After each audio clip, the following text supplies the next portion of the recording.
Alors, que ce soit le Mali, le Burkina ou même le Niger qui a là d'autres chats à fouetter que de parler de la transition, quelle est la limite raisonnable justement? Parce qu'on a l'impression que ces trois États ne pensent plus à la question de transition comme leur priorité.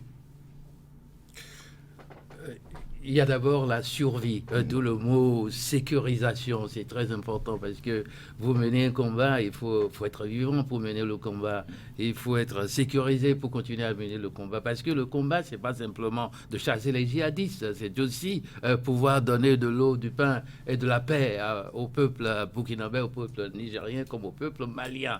Donc c'est un problème très complexe. À ce raisonnement des détracteurs, justement, à ces trois régimes, rétorquent qu'ils ne sont pas légitimes, il faut laisser un régime démocratiquement installé régler justement ces problèmes, notamment sécuritaires. Tout comme si ceux qui ont été légitimement ou légalement placés dans ce fauteuil avaient pu mieux faire que Ibrahim. N'en déplaise à ces détracteurs, eh bien, le Burkina Faso, avec à la tête l'équipe de Ibrahim Traoré, eh bien, ils sont en train de filer de bon coton. Et je pense que c'est aussi légaliste, c'est aussi respecter les principes régaliens que de convoquer une assise des forces vives de la nation.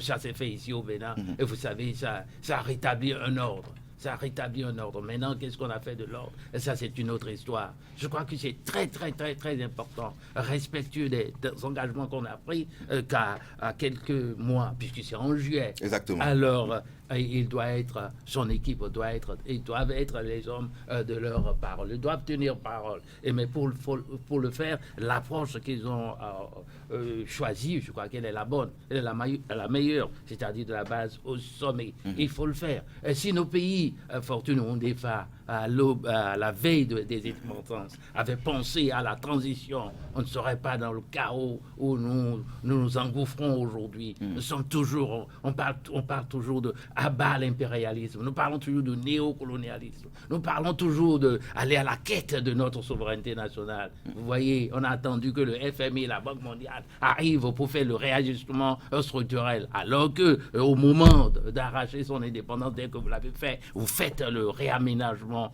pas un réaménagement à la va-vite, mais des réformes profondes. Et c'est cela que les Burkinabés veulent faire, c'est ça que le Niger doit faire, c'est ça que le Mali doit faire.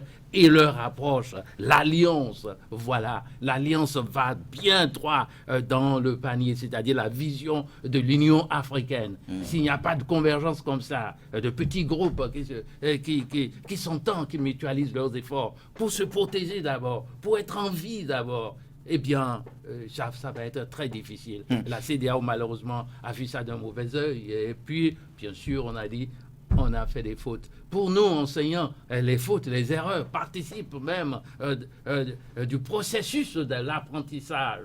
Et ça fait partie donc de la démocratie. Faire des erreurs, bien sûr, c'est inévitable.